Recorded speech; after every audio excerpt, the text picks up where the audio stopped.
And it is time once again for another AEW Dynamite review here on the Mr. Warren Hayes Show channel. I just so happen to be Warren, and we are going to be, look, it's a little bit of a misnomer to say this is the AEW Dynamite review, because we got a lot more to talk about than just Dynamite. We have ourselves a Fyter Fest to go over. The big show that happened on June 4, 2025 from Denver, Colorado, from the Mission Ballroom.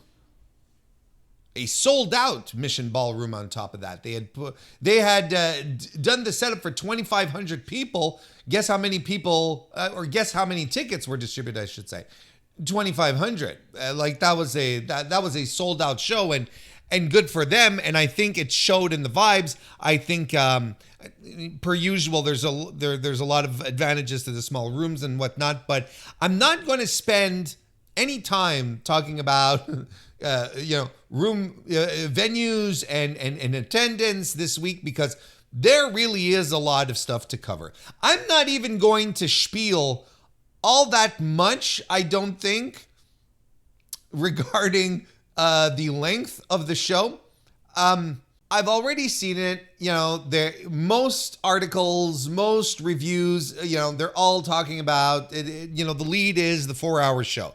And I agree that it's significant for a weekly broadcast of professional wrestling, which is usually reserved for 2 hours, that we get a full 4 hours. I think that's, it's significant to underscore. I also believe that it's part of a strategy, which I think we'll talk about in a second, a larger strategy from AEW for their summer programming.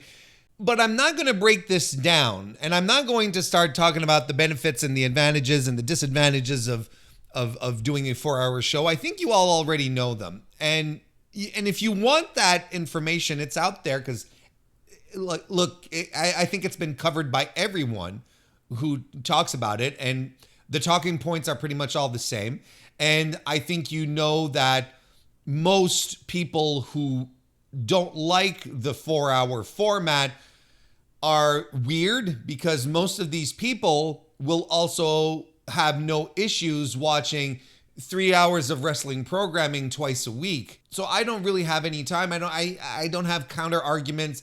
We talked about it enough on streaming on the Mr. Warren Hayes Show when that whole length debate came back with Double or Nothing. So I'm gonna ice that one for a little while until there really is another significant event that requires that I break down all the reasons why I think discussing length of shows, or not discussing length of shows, because everything can be discussed, but people being upset that the shows are long, I think that's I have reasons, and I think that's I have reasons why I think it's a thing and why it shouldn't be a thing. Again, like last night, if you had to get up on Thursday morning, and I'm recording this on Thursday, and I had to get up on Thursday too, because I have a real job. I had to do that too. So if you have to get up in the morning and, you have to punch in at 7 a.m. at the mill, or, or whatever, you have to be at your desk by 8 before your supervisor, gets on your ass or whatever the fuck, or you had very important client meetings. I have all sorts of viewers from all, from all levels of industry. If you had to make a deadline, you had to be up and do your regular thing this morning. Well, maybe going to bed at midnight on a Wednesday isn't the greatest thing. And we're probably going to see that reflected in the ratings. But look, again, I'm getting a little bit off track here. But the great part about wrestling viewing in 2025 is that you can pause, you can stop, and you can do this later. You can get back to it later. Hell, we've been doing this since VHS tapes back in the day. You'd pop in the tape in the VCR and you press record, and you're like, well, okay, if I can't watch it all right now, well, at least I'll have it recorded. Or then you'd program it, with those, good old fashioned analog controls. And then you get around to it when you could. And that's the great part of what we're doing here, right? So I said I wouldn't exactly get into it, and here I am getting into it. I think the one thing that matters to be brought up regarding the length is the following. If this show had been a much worse show, if it had not delivered on a solid evening of really good pro wrestling, then I would probably be sitting here and going, whew, let me tell you, that 4-hour show, what a drag. But I can't. I think it doesn't even make sense if you want to counterbalance. Like, if you sit down and you say, boy, what a great show, but man, it was too long. I'm like, okay, well, what do you like? Isn't that like the best of both worlds? You're a wrestling fan, you're an AEW fan, whatever. You love the product, you want to get more and more of the product. This week, your commitment is to sit down on one evening and consume 4 hours. 4 hours of really good pro wrestling on top of that. Like, I get it. Like, everyone's circumstances are different overall. I saw someone on Blue Sky this morning say, I had to stop watching Fyter Fest midway last night because my kid was outside playing and, with another kid and the other kid threw a baseball in my kid's face. So I had to stop playing and watching and attend to that. So I'm catching up today. Sure. I understand, like, everything, everyone's circumstances are different, right? And maybe you don't want to sit down and watch 4 hours of wrestling on a Wednesday night, and you don't have to, but for the rest of us who kind of do, this was neat and very, very awesome. Actually, it was great.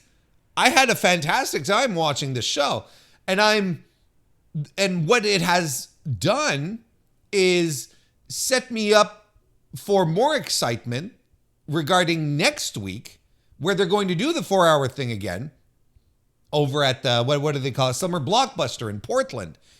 We're going to do that again next week in Portland. And if they follow tonight's template and everyone puts their best foot forward, I don't know what the issue is. Like, plus next week, we're getting a pay-per-view quality match on that show.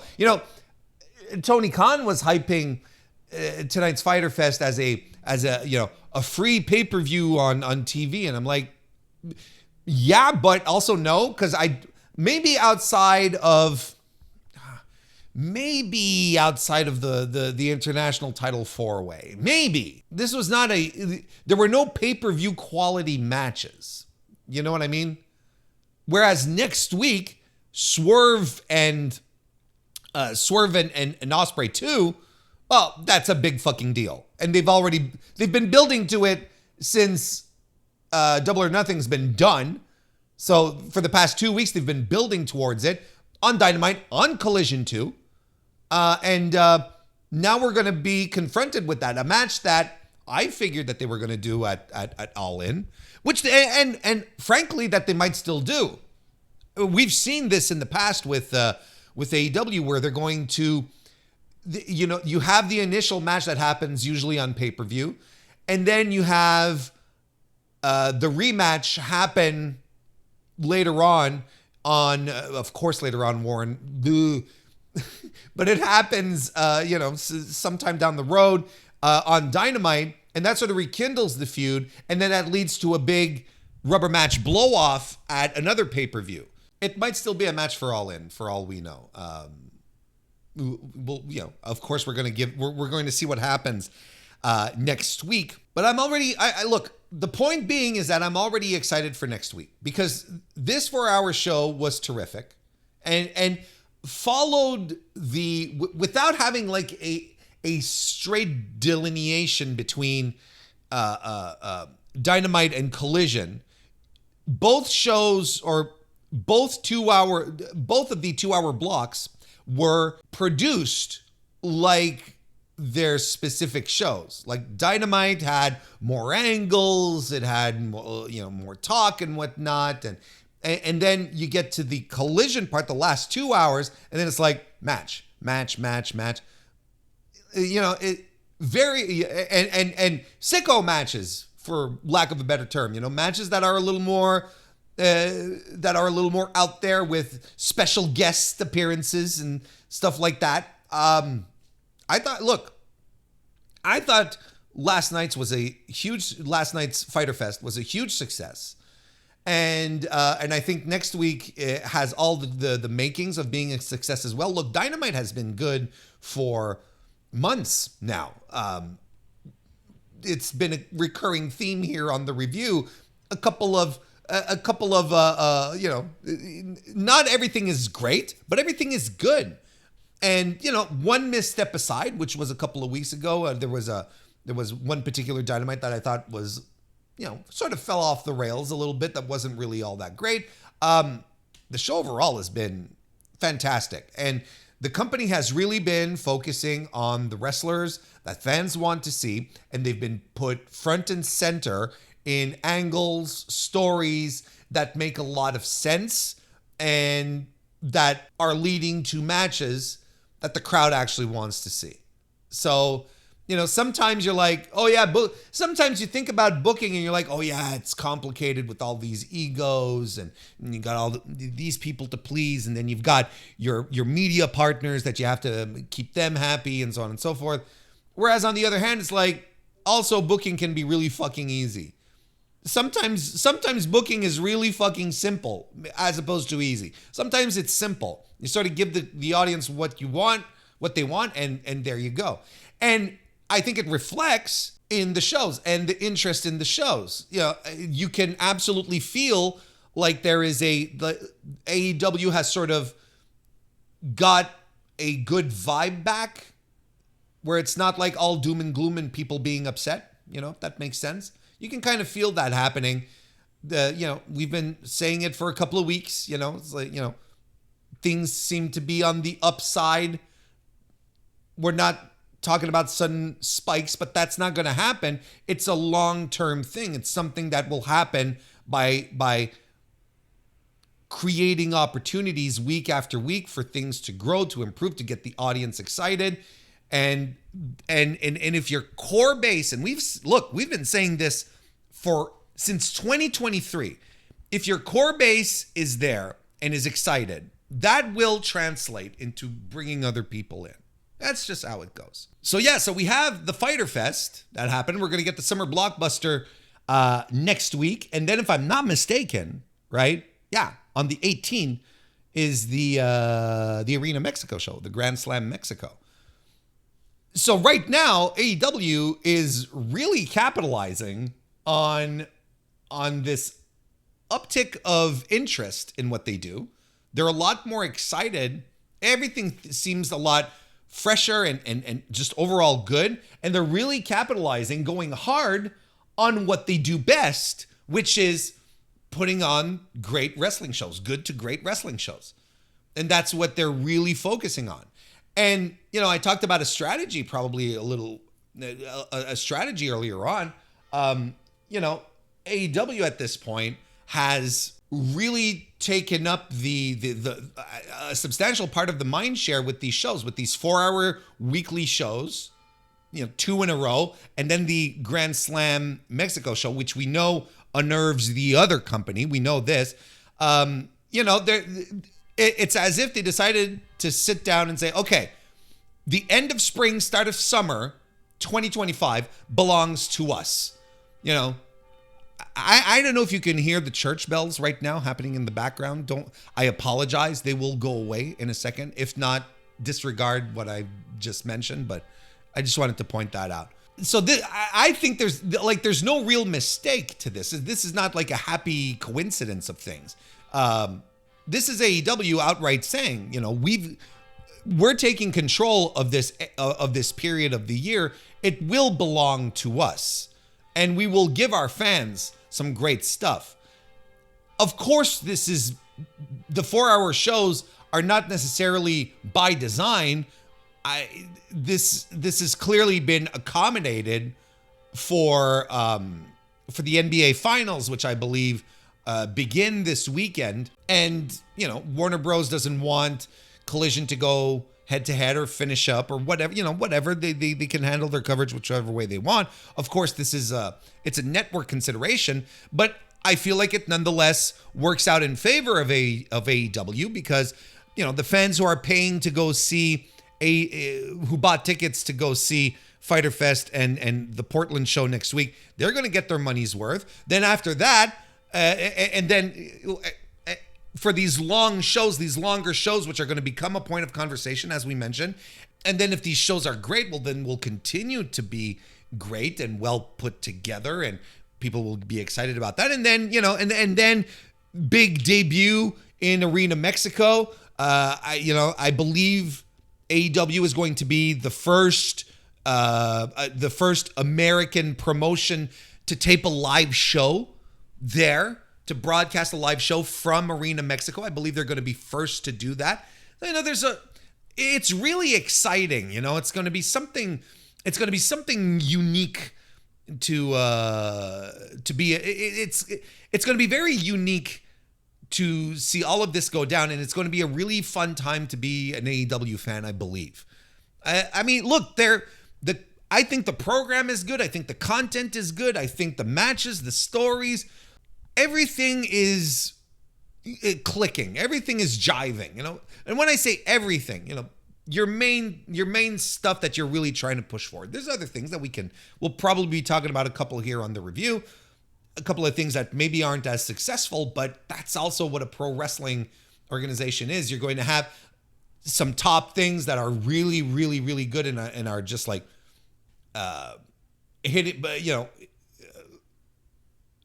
on all cylinders. But there'll be other stuff that you're like, well, yeah, that's just how it is. That's why you have a roster. That's why you have a deep roster of multiple people that you can cycle in and out of things. So I think that kind of covers my preamble, right? We talked about the 4-hour format. We talked about it being repeated next week and how AEW seems to have strategically decided to put it to command the start of spring, or the end of spring / start of summer, right? It sort of belongs to them.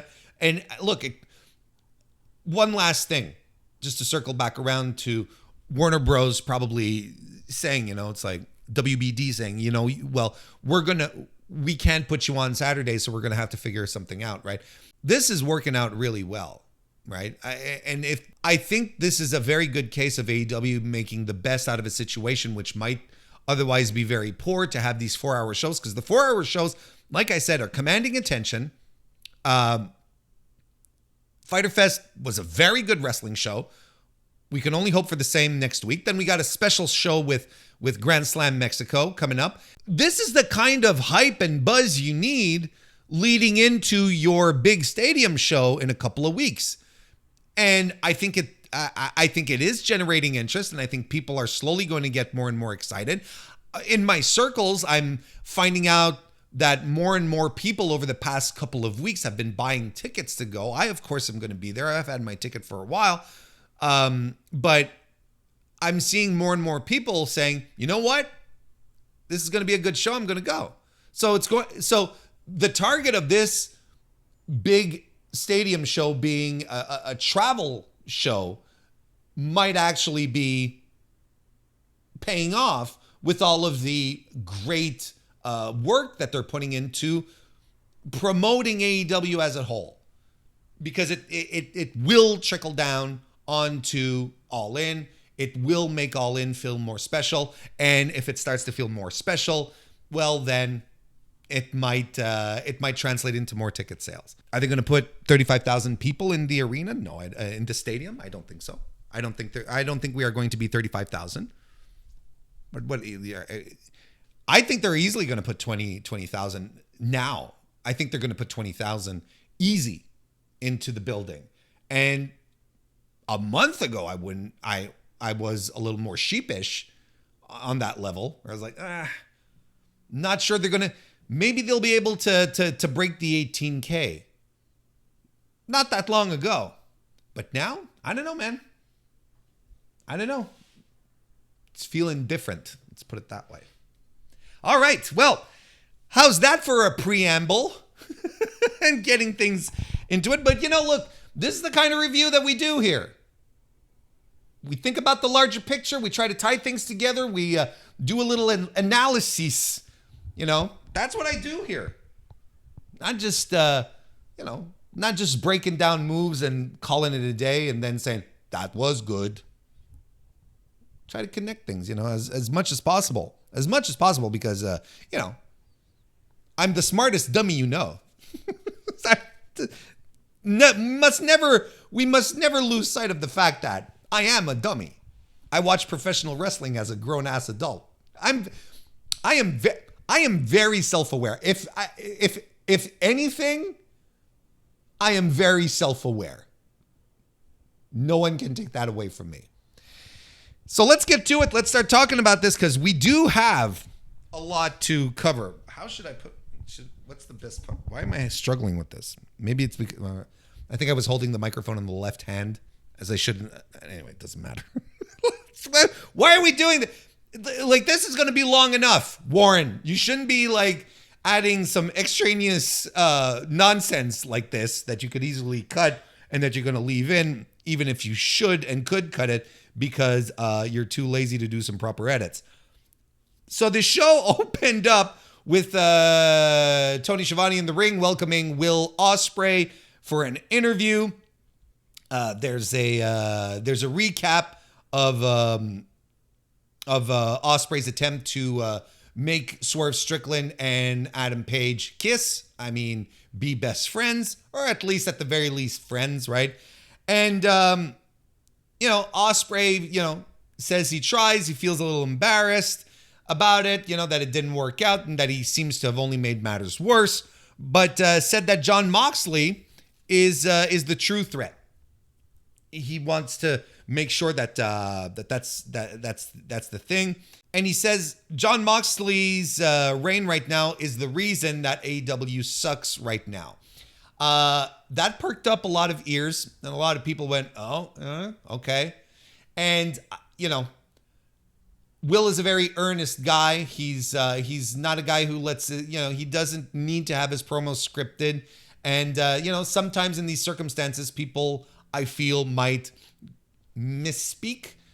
I kind of feel like that's what happened in this circumstance, where I don't think he outright meant that AEW sucks because Jon Moxley sucks. I think what he meant to say is the main event picture is what it is because of Jon Moxley's stranglehold on the whole thing. Like, I believe that his comments were meant to be more. I think his comments were meant to be more, storyline kayfabe than anything actual factual, right? I would hope so, and I will give Will Ospreay the benefit of the doubt because he is smarter than that, and I don't think he's reverting back to this era of AEW where, one out of every 4 promos was about someone who seemed to be unhappy with AEW, whether it was the company or the spot they were in, or MJF talking about the bidding war of 2024, all of that stuff.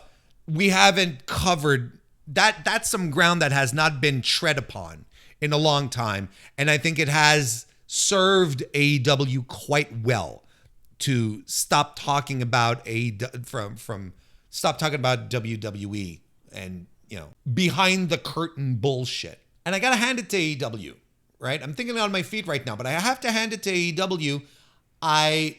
When they said, or implied, that after they broadcast the footage from All In from at Wembley, the CM Punk, Jack Perry stuff, they would just stop referring to it and outside forces moving forward. Like this, it would be the last time they would ever speak about this stuff. Like I said, I'm thinking on my feet right now. I can't think of a moment where they have reneged on that. What has there been any other moments where they have explicitly brought up or implied, strongly CM Punk or like I'm trying to think, and I'm or WWE. I think they've done a good job just sort of avoiding that, and I think the product has been better, and it ultimately made them come across as more confident. Whereas, WWE has been criticized in the lead up to WrestleMania again this year that they keep talking about AEW instead of focusing on trying to sell their own show, which is wild, right? It's wild. You're going out there doing a promo tour for your huge event, your huge citywide event, and you're going to reserve some talking time, some precious airtime to discussing AEW and stuff. Like, to me, it doesn't make sense. In that context, it doesn't make sense. Where was I going with this? Oh yeah. So Ospreay, ultimately, him bringing it up, I don't think this is one of these things. I don't think that's what he meant. And he probably went backstage and was kicking himself and went to apologize to John and all that stuff. Because I legitimately don't think that this is what that's what he meant. But and he outright warned Swerve that if he's here to try and keep, basically what he says is that I vowed to have Hangman's back. So if you, Swerve, are considering coming after Ospreay, after Page, to keep him from winning the title, then you're going to have to deal with me type of situation. And this all culminates with Ospreay challenging Strickland to a match at the Fyter Fest next week, which is dope as hell. And I think throws a monkey wrench in a lot of people's expectations for All In. And this is good. Your build should keep people on your toes. What is the match going to be? Maybe, like I said, maybe we will end up with Ospreay Swerve 3 at All In. We could. It's happened. This exact type of booking has happened a few times in AEW history and has worked. In this circumstance here, well, again, we'll have to see. But ultimately, I think it's good that the setup to your upcoming big show might throw people in for a loop on some occasions. As he's finishing up his promo, though, Crew join us, Action Andretti, Lio Rush, and they come out and they insult Ospreay, and Lio Rush, basically says, that Will Ospreay is the worst thing about AEW, right? Now, that is very clear that that's a working comment. Or maybe Leo feels that. You never know with Lio Rush at the same time. But basically, they're both like, okay, well, why don't we fight later? But basically, they're like, why don't we fight later? And that match is set. And I'm like, oh, all right. Nice little Lio Rush, Will Ospreay match. I'm down with that. Next, we had the Mark Briscoe promo, where his Not a Quitter promo, which he had done, I believe, was on Collision last week, and then also made the rounds on social media, where basically it says, my son came up to me after my loss and said, "Dad, why'd you quit?" And said, "I didn't quit, and I'm going to show my kids, I'm going to have them all sit around the television, I'm going to show them, what it means to not be a quitter." So, of course, that's in relation to his match with Jon Moxley. That's upcoming. Not for the title, up just for pride. And that leads us to the match where Jon Moxley defeated Mark Briscoe, which immediately gets to the floor. We've got some brawling, some chops, and Moxley throws Briscoe into a post, and Mark Briscoe, of course, bleeds. Wheeler Yuta, Marina Shafir get involved too. They fuck around with Briscoe. Moxley targets the blood, but Briscoe, you can't keep him down. He does a tope con hilo. He he goes for the froggy bow, but Moxley counters it into a sleeper. We get a J driller, but he can't quite make it in time to immediately cover Moxley. The time it took him to get to the cover just allowed Moxley enough time to regain his senses and kick out. But Jon Moxley locks Briscoe into the Bulldog choke again. And Briscoe tries to fight out, and you think he's going to do it. And the audience rallies behind him, and they're like, let's go, brother. But no, he can't get out of it. Moxley has it cinched in too deep, and the referee calls the match. So again, Mark didn't quit. It's just Mox's Bulldog choke is just, it's too harsh. It's too powerful, folks. I thought this was kick-ass. I don't know what, I thought this was a kick-ass match. I thought at first, they seemed to be, at first I felt in the match they were a step off, both of them, But eventually they rallied, and everything started to click, and everything came together in this type of situation where you can forgive that the opening stretch of the match was maybe a little soft, a little weird. Clearly they were still feeling each other out. But when this started to click, I thought it was really good. I thought it was a lot of fun, and I am continuing to campaign for Mark Briscoe to win a fucking title in this company. And I'm starting to see a vision, and I'm starting to have a vision. And I'm not a big fan of fantasy booking, right? But I'm starting to see a vision here where Kyle Fletcher wins the TNT title off of Adam Cole, which I believe Kyle Fletcher should be winning because Kyle Fletcher fucking rules. But you know who has a history in this company with Kyle Fletcher?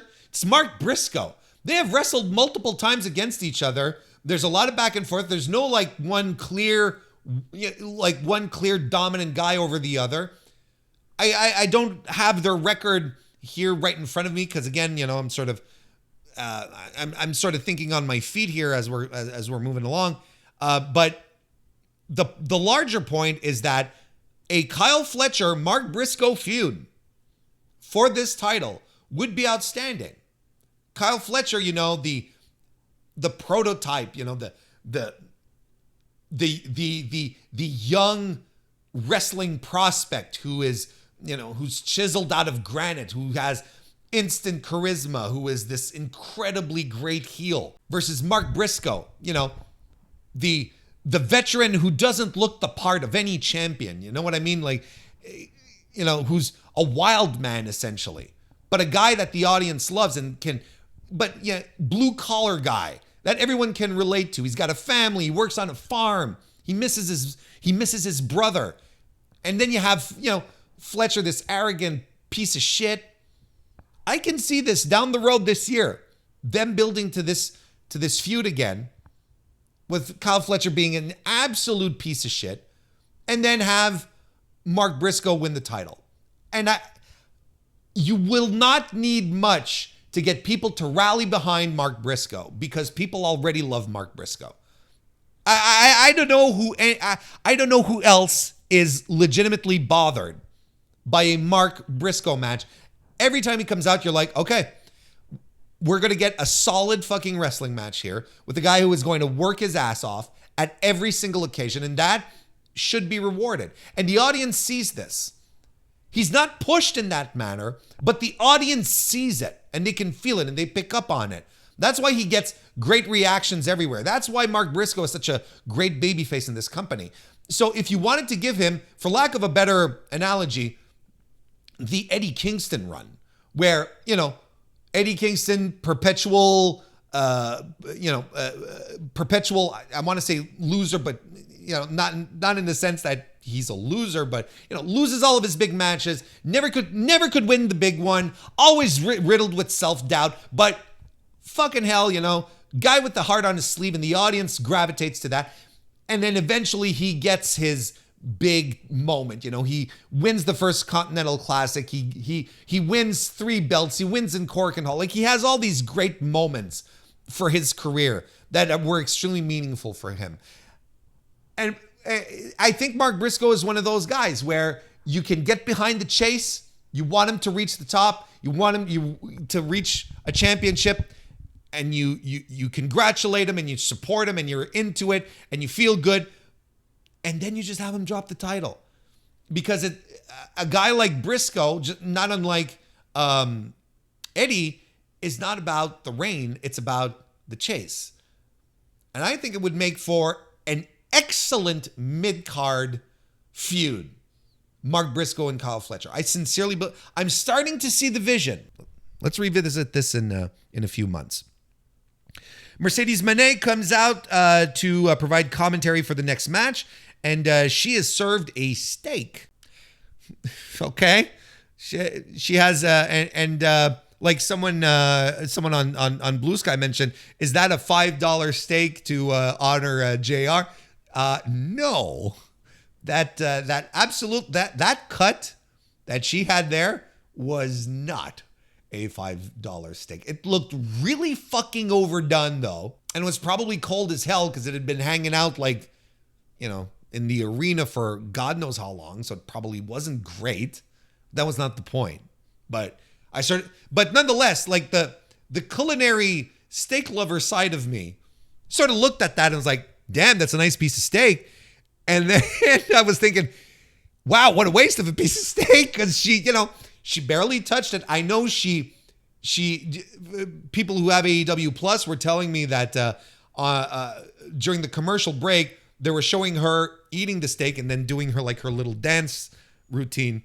And I was like, okay, that's fine. But, when it dawns on you that the steak had been cooked for a while and had been hanging out there, in the recycled air of the Mission Ballroom, I was like, what a waste. Because that really looked like a nice cut of steak. But I like mine a little.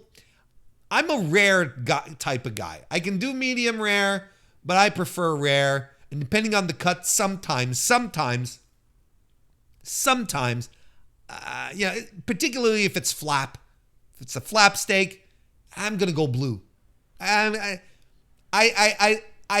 really like my meat red steaks. I should say not meat. Don't clip that. I really like my steak rare. Medium rare. Sure, I can do that. But most of the time it's going to be rare. I like it nice and bloody. But when and sometimes, especially when it comes to flap steak, give it to me blue, brother. I might still hear it moo if I cut into it. You know what I mean? I'm okay with that. But not often, not once a night. It's not as if I eat steak all that often either. Anyway. Mina Shirakawa and Toni Storm defeated Julia Hart and Sky Blue. This was fine. I thought Julia Hart continued to look a little more, continued to look better than she had when she had a return match a few weeks ago. Look, they're teaming Julia Hart and Sky Blue together because once again, this is another big hint that they're dropping that they are coming out with women's tag team titles.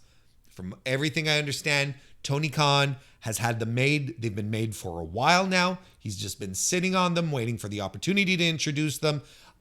There's a lot of women's tag teams. I don't know if you noticed, but we're talking more and more about that. I think the door is open for a little tournament, and with the final, that might finish everything up at All In.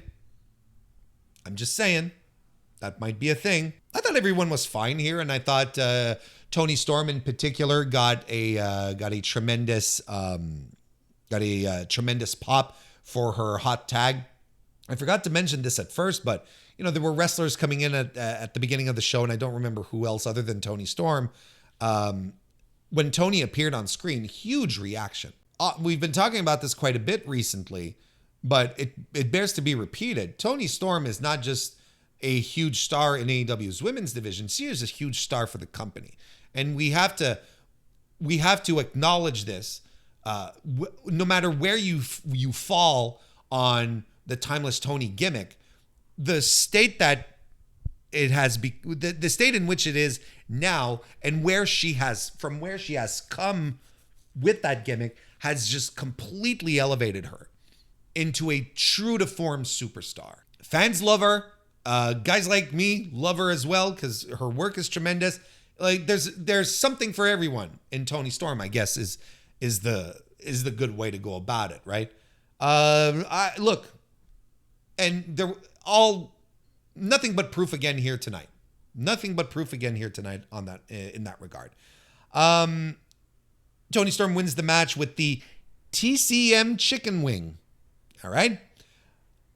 So another way for her to put someone away. And this is something that I appreciate when wrestlers use secondary moves to take out wrestlers, and especially mid-card wrestlers like Sky Blue, for instance, who, she's not a main event person. So if you want to take her out with your secondary finisher, you should be able to do that. And it establishes that, Will Ospreay who's going to do that later on this evening. I think, wasn't it Brody King? No, it was Beast Mortos, I believe, on the Dean show, right? When he was fighting, I think it was on the Dean show against Slim J. He ended the match with a submission hold. Beast Mortos finishing a match with a submission, but there you go. Like it establishes that there's this other part of their arsenal that is there that they can use to finish matches. Maybe won't work on top guys or gals, but is nonetheless there and can pose a threat. So when someone sees it be locked in, you're like, oh shit, It's like when Okada introduced the back in New Japan, when he introduced the money clip, right? And instead of always using the Rainmaker, some lower card guys, he'd finish off with the money clip. And you're like, well, sure, he doesn't need the Rainmaker to finish off fucking, Yo. Well, not Yo's not a good example. Who would have been around? Show, maybe. No, they were all still in Chaos. You get what I mean? Some young lion.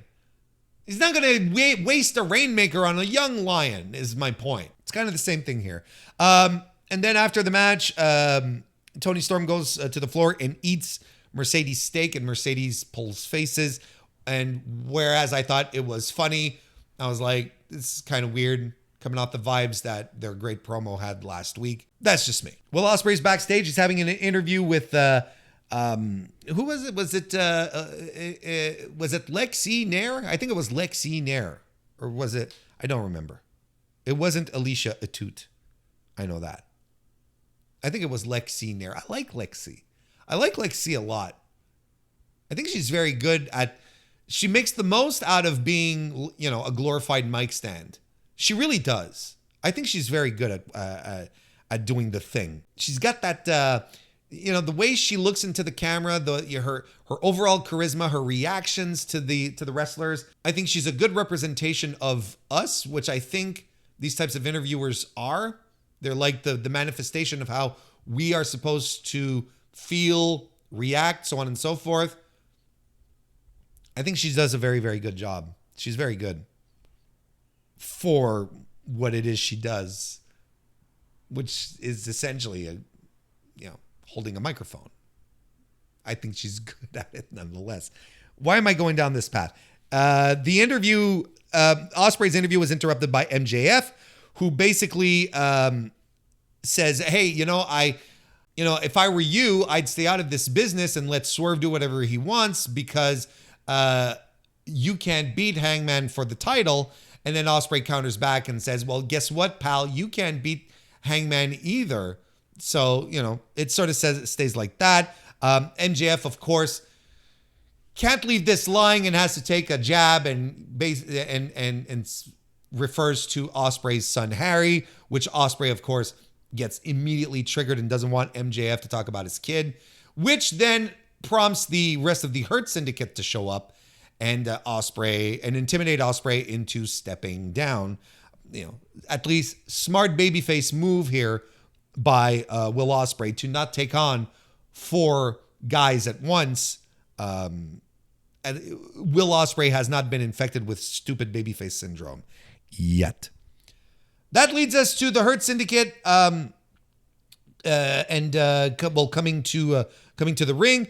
MVP starts by saying there are no challengers. This is where the best wrestles, but where are the challengers? Yeah, here's the one thing that bothers me, but I understand why they're keeping them apart. But here's the one thing that bothers me. We're maybe jumping the gun a little bit here, but bear with me, you'll see why. There are no challengers. There's no big tag teams who can step up to us. Where are these best tag teams in AEW? And then a tag team will show up, and then MVP is like, well, prove to us that you have what it takes to stand up against the Hurt Syndicate. Meanwhile, you've got FTR, who are on a winning streak and are currently a hot tag team, and we're keeping both of these apart. Now, I understand why, okay? I understand why. We're clearly going down a very specific direction for FTR, which a lot of us believe that it involves Adam Copeland, maybe even Christian Cage, but that I'm a little more ambivalent on. And, Hurt Syndicate and FTR are two heel teams. So I understand right now that you don't necessarily want to turn to FTR, who would answer immediately the criteria that MVP is clamoring for. But it's not necessarily the case just yet. It's not necessarily the case just yet. For FTR is what I mean. That then leads to MJF challenging Mystico at the Arena Mexico show in a couple of weeks. And I know this did not go well. This does not go over well with a lot of people in my circles. I know a lot of people are upset about this. I kind of dig it, and it's going to work perfectly in an Arena Mexico environment where MJF can do the shit heel thing, and Mystico is going to be the biggest babyface in the building. Not that he wouldn't already be, but to me, it's a perfectly natural pairing. And I feel like the one thing that people always forget about Max is how good of a worker he is. This is going to be a good little match. It's going to work. And in the environment, this building is sold out. I don't know if pump the brakes. I don't know if it's sold out, but they're not struggling to sell tickets. Let me put it that way. I don't know if it's sold out, but they are not having problems selling tickets from what I understand. So the place is going to be packed to see, the bad guy and, the hero, like Mystico, like the fucking hero of Mexico, facing off against one another. I'm already looking forward to this. I don't know. I don't necessarily have a problem with this. Again, this is the type of situation where I'm like, well, if not Max, who would you go with? And people are like, well, why don't you throw one of the high flyers in? Why not Speedball? Why not Kevin Knight? And I'm like, nothing against Kevin Knight or Speedball, who I think are tremendous, but it's not that compelling of a match. It's not something that, it's not a match that you circle and you're like, oh, this is really interesting. And you can see all these dynamics. It's just it's just going to be a match. I think the other possible answer was Ricochet. I think Ricochet would have been a great, guy to be in that spot as well. I'm completely fine with Max because he has the whole heat gimmick, and whatnot. I think it works perfectly. I sincerely don't have an issue with it. So he's setting up this match. Did I say he challenged him? Because he didn't challenge him. He's setting up this match where he says that he might wrestle Mystico at the Arena Mexico show if he deems him worthy. Because Mystico is going to wrestle in Portland next week.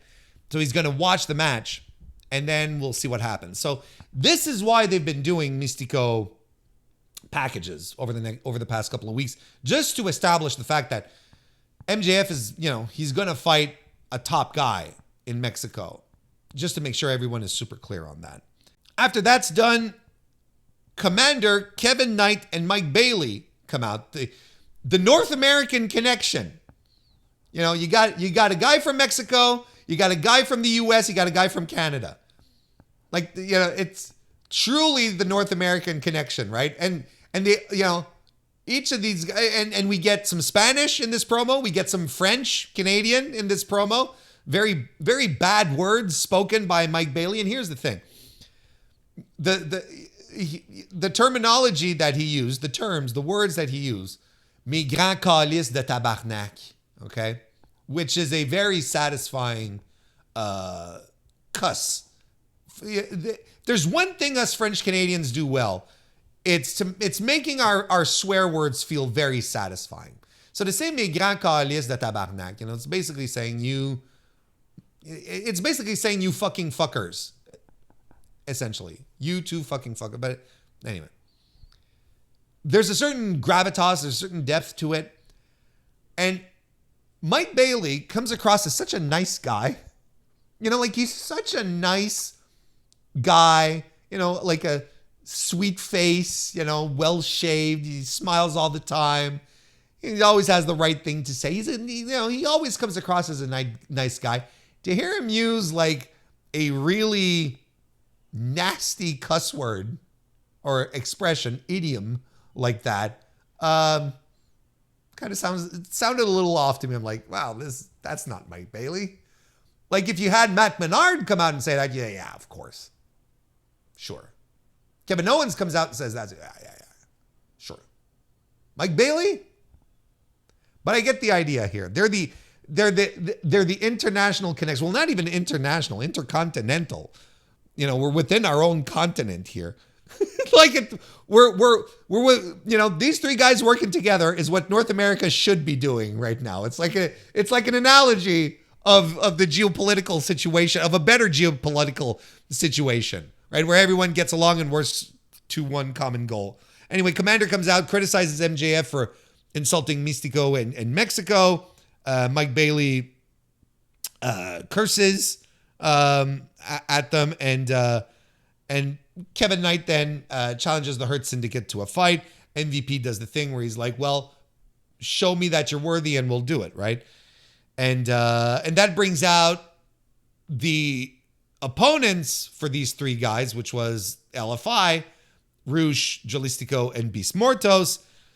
And I don't know if anyone noticed, but as the heels were coming out, the Hurt Business Syndicate, they were heading backstage. And I don't know if anyone noticed how Rush sort of bumped into Shelton Benjamin. And Shelty was sort of stopped and looked at him, There's like a thing there. And this is 100% Rush going into business for himself, right?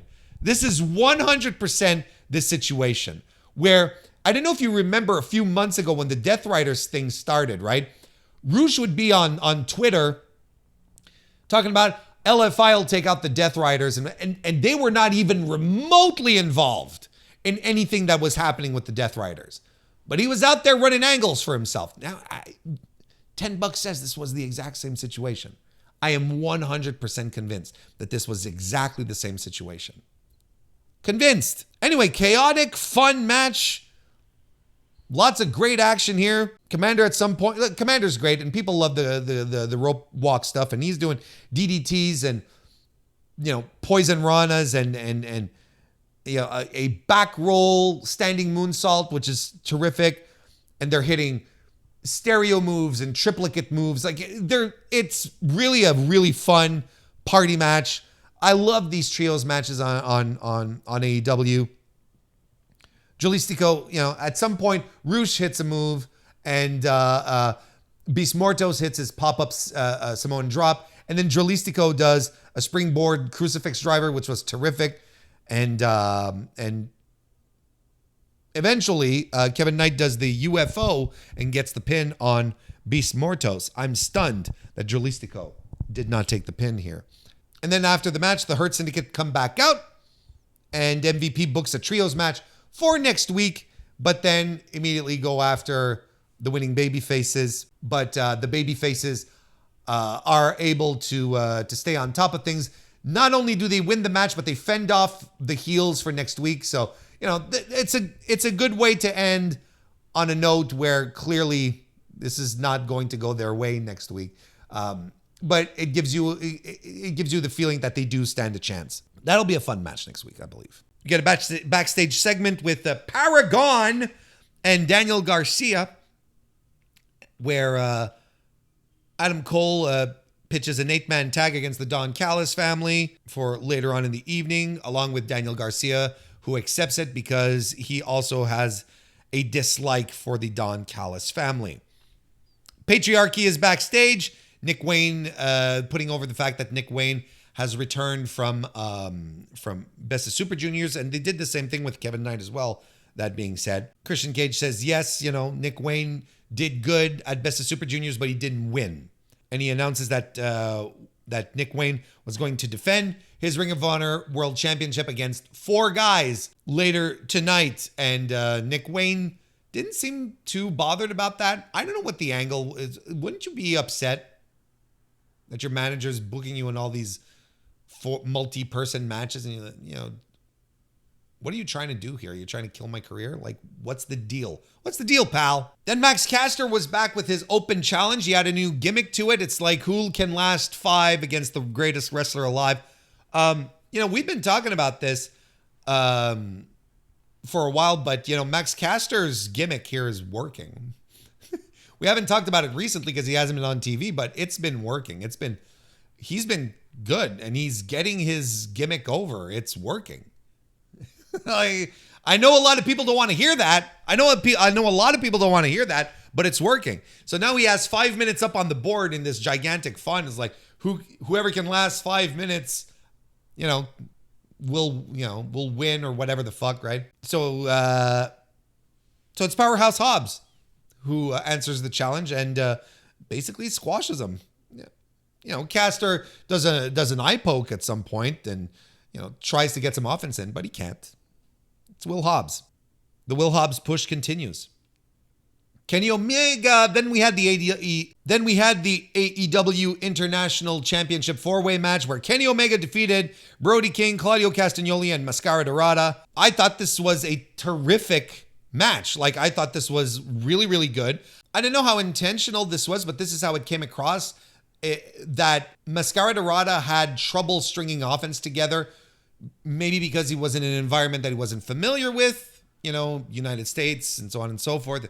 But he really had trouble like finding his footing. But I thought it was intentional because towards the end, he's doing these incredible Mascara Dorada moves and he's being dynamic and excellent. And there's a lot of people, again, in my circles and when we discuss Mascara Dorada, there's a lot of people, and including myself, that feel like he's excellent. He's a great pro wrestler, but is just missing that thing. A lot of people feel he's earmarked to be the next big guy, the next top guy in CMLL, particularly when Mystico decides to hang it up, whenever that happens. And there's a fair chance of that. And a lot of people say, well, he's just missing some things. He's missing stuff. And I think that at least over his last couple of appearances on AEW, I feel like he's coming into something with his crowd connection and emoting and getting the audience into his stuff. I think he's finding his footing into becoming a big time babyface or technico, however you want to call it specifically. He's been tremendous in his AEW appearances, and I thought he was very good here. And he had some, but I guess I was expecting more high-flying stuff, considering how he had 2 great bases in this match between Claudio, who is, just an all-around great pro wrestler, and Brody King. But look, regardless of that, this was a tremendous match full of big moves, signature moves. Claudio doing the big swing on Brody was fantastic, with Dorada doing the drop kick to break it up. And Dorada did this great avalanche Rana out of a power bomb position that really got the crowd into it. And he did poison Ranas, of course, and it was big, physical, fast, great pace in this match. I loved it. I thought it was a blast. I thought it was really good. Like 3 3/4 if you want to put one of my dopey ratings on it. And Kenny Omega wins with the one-winged angel on Mascara Dorada. Yeah, I don't know what you want from me other than this was so much fun. This was a lot of fun. A really, really good match. And Kenny looking great as well, right? And he's working tough. He's doing the dragon suplexes on the floor and whatnot. Everyone looked great in this match. It was just a lot of fun. But then I guess the big news is that came after the match when Kazuchika Okada came to the ring for another stare down with Kenny Omega. And Kenny at this point sort of had enough. They're standing there with their belts and they're doing alpha male shit in the ring with their title belts. And then Kenny sort of shoves it into, I think it's Kenny, right? He shoves it into Okada's face, and Okada does the same thing, and then it devolves into a brawl, and you think Kenny Omega has the upper hand, but Okada, once again, punches Kenny in the gut, diverticulitis, etc. Cue the reasons behind that. And, but nonetheless, Kenny fights back, gets Okada into an electric chair position for the one-winged angel. Okada tries to hit a Rainmaker on him and so on and so forth. You see how this goes. And but Okada escapes the one-winged angel and hits the bricks. And then later on in the show, when Tony Khan said that he had a big announcement, we hadn't had one of those in a while. I was listening to the match to the show with Kristen, and she was like, "Is it going to be one of these big announcements where tickets go on sale for this local show like in Peoria?" And I was like, no, it wasn't that. The big announcement was the signing there's going to be a contract signing gag next week. So it's not like kayfabe signed, but the announcement that Kenny Omega and Kazuchika Okada are going to have a match at All In July. I am so excited about that. That's what I was banking on. And I'm so happy that I'm going to get to see an Okada Omega match live. And I'm pretty sure that's going to move some tickets. And not only that, this is a winner-take-all match. So we're coming around to the idea that they want to unify the Continental Classic and the International title belts together. Now, I have some thoughts on this. I don't know if I'm going to really get into it in this already pretty long review, but you'll have to stick around, the streams and the MrWarrenHayes show to hear, I guess, my full thoughts. But I think there's a... I don't know how much of a fan I am about that because I like the Continental title and the idea behind it. The fact that it has its own set of rules as opposed to every other title in the company. Then again, I'm also partisan to the idea of having less titles. We'll talk about it another time. But my gut reaction is, let's not get rid of the Continental belt. Continental title's pretty cool, right? I think it's cool. Then we get a hype reel for FTR versus Atlantis Jr. and Templario. Then we get a Ricochet promo continuing to say that he's scouting for talent, looking for attributes for people to follow and serve. Then we get Will Ospreay versus Lio Rush, which was a tremendous match. It was so cool.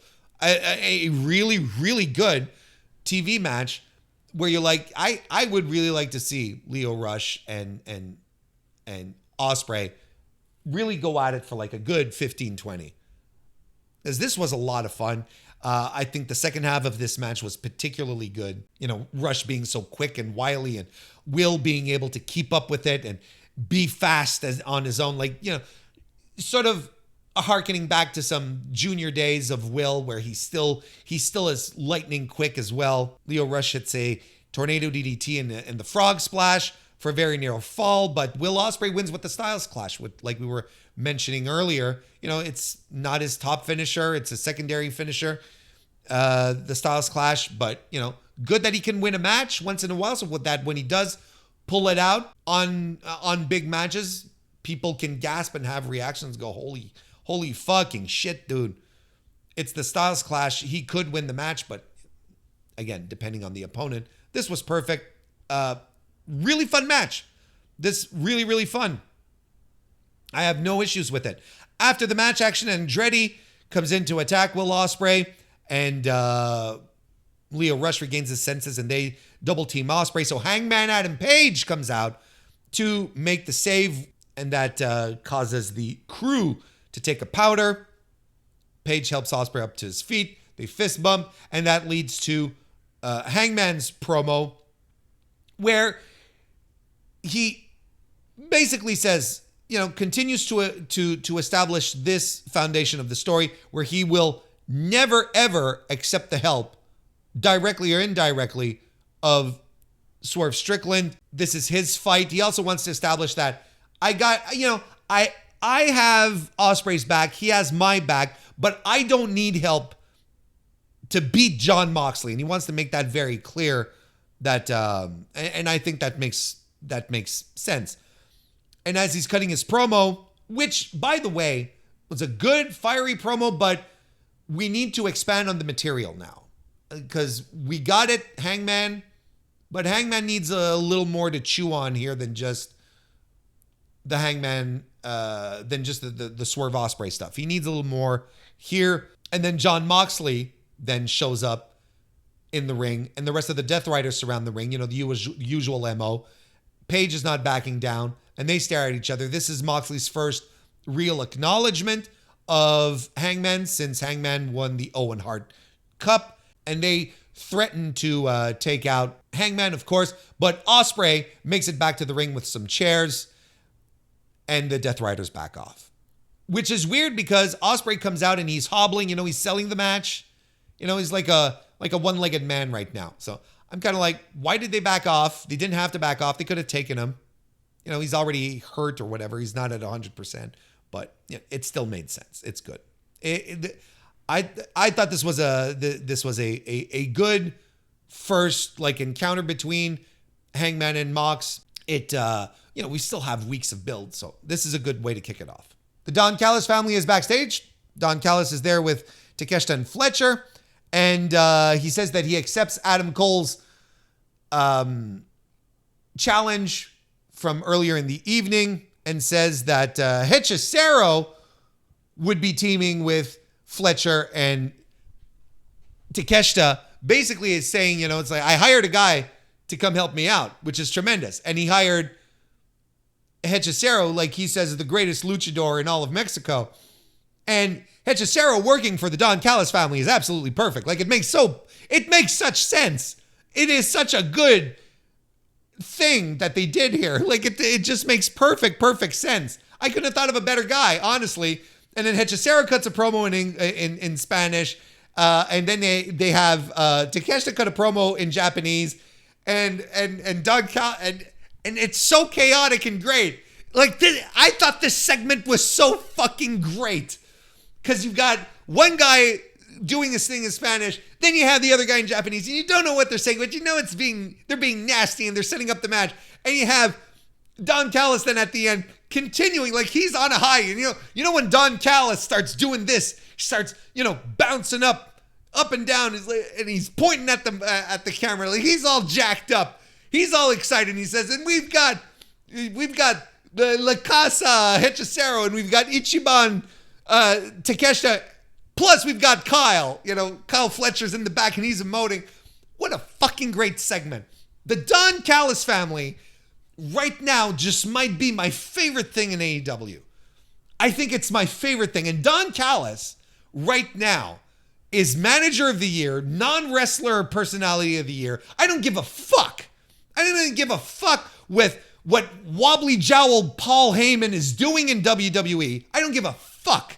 Don Callis is so good reviving the manager single-handedly in pro wrestling, and the manager stable on top of that. Don Callis is tremendous. The Don Callis family is tremendous. Everyone that is associated with Don Callis right now is great by association. And it's also good. The stable has its headliners, right? It's Takeshita and Fletcher. And then you have all the other under guys who are all tremendous wrestlers. You've got the RPG Vice guys. You've got Josh Alexander in there. Lance Archer. Am I forgetting anyone? Am I forgetting Brian Cage is in there, but he's injured? I feel like I'm forgetting people because there's tons of people in the stable, and that's what makes it cool. And it's not one of these stables where it's like, we're out here to take control of AEW. It's not that. It's like, no, we want to get out there and win titles and make money. I fucking love the Don Callis family. It's tremendous. You know what else I fucking love? This match here, FTR versus who defeat Atlantis Jr. and Templario. I thought this rocked. Good, rugged match. You know, and we're not doing like overly crazy luchador stuff, but we're doing just enough for it to feel special, to really allow the luchadors here to have some highlights. But everything is rugged and feels good, and FTR are keeping pace and are doing some great. I thought this match rocked. It was just so good. You got some vicious knee strikes on the FTR guys, and FTR ate shit this entire match. Like the Technicos here, they were in control for the majority of the match. You get some brawling outside as well. We get some German suplexes and a spine buster from Dax, and the luchadors do a super kick party on top of that. Stereo dives, but and the finish to this match, I love it. I love this finish so much. Cash is in a suplex. I think it's Templario, right? He's got him in a suplex. He's close to the ropes. So while the referee can't see him, Dax trips up Templario so that Dash crashes on top of Templario as Templario falls, and then they get the 1, 2, 3 that way. Such a perfect old school shit heel way to win a match that was being dominated by the good guys. I thought this was so good and not like a cheap thing. There wasn't any, we'll pull the ref out of the ring. FTR are embracing this heel turn, and they are doing all of their favorite heel bullshit stuff that they've seen all their heroes do for all these years. It's so good. It's so fucking good. And then after the match, they put Stokely joins FTR in the ring, and he puts over the fact that they are the winningest tag team in the history of the company. And then Dax tries to talk, but the audience won't let him. So Dax says, fine, you don't get to hear me talk. Fuck off. And he goes to the back and then taunts someone in the crowd to come pin him. I swear, FTR right now, it's tremendous stuff. It really is tremendous. We get a vignette for Tekla, which had a little too much spider-related stuff for an arachnophobe like myself. Bandito and the Outrunners, or Los Outrunners, defeated the Don Callis trio of... were defeated, I should say, by the Don Callis trio of... Don Callis family trio, I'll get this right, of Konosuke Takeshita, Kyle Fletcher, and Hechicero. This was a lot of fun. I thought this was good. I thought Bandito was particularly animated in this one. I thought his exchange with Hechicero at first was a little soft, but other than that, I thought the match ruled. Fletcher and Takeshita are just, they're so fucking good. They're so tremendous. And the Outrunners are what they are. It was a good match. I enjoyed it. Maybe not enjoyed it as much as the last couple of matches we saw. This would be maybe around a 3.25, 3.5 star match, where the other ones were 3 3/4, maybe even 4-star matches. Anyway, the Don Callis family wins with a brainbuster and with a simultaneous brainbuster and burning fire from Fletcher and Takeshita to get the pin. Then we get a recap of how Harley Cameron got her nose injured and she'll be out for a while. Then backstage, Penelope Ford have Anna Jay in a bad spot, so they drag her out into the arena, into the venue, where they beat her up some more and threaten to powerbomb her off the stage to the floor. But Ty Mello shows up, returns, and saves Anna Jay from certain disaster. So Tay J, that tag team, is going to be making a return. Again, more tag teams. We're keeping it up with the tag teams. I promise you, it's coming. And it's coming sooner than you think. We get a backstage segment with Anthony Bowens and Billy Gunn, calling this the Pride of Pro Wrestling Month. All right. Ricochet comes out on commentary for AR Fox for Nick Wayne. Ricochet comes out for commentary to watch Nick Wayne defeat AR Fox, Lee Johnson, and Sammy Guevara to retain the Ring of Honor World TV Champion. Lee Johnson was accompanied to the ring by Blake Christian. This is a good match. I enjoyed this. This was a lot of fun.